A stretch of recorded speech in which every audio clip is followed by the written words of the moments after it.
పైన వైసీపీ నాయకులు చేస్తున్న ఆరోపణలపై ఆ సంస్థ vice chairman and managing director Nara Bhuvaneswari స్పందించారు. 33 ఏళ్లుగా ప్రతి ఇంటికి తాజా ఆరోగ్యకరమైన పాల ఉత్పత్తులు అందిస్తూ ప్రతి పాడి రైతుకు సాధికారత కల్పించడమే లక్ష్యమన్నారు.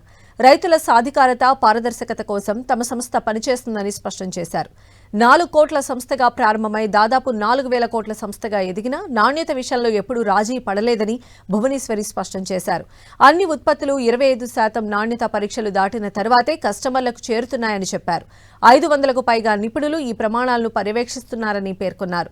9 రాష్ట్రాల్లో దాదాపు 3 లక్షల మంది రైతులతో పారదర్శకత, న్యాయమైన ధర, సమయానికి చెల్లింపులు అనే సూత్రాలపై ముందుకు సాగుతున్నామని చెప్పుకొస్తూ ఓ వీడియోను సోషల్ మీడియాలో పోస్ట్ చేశారు.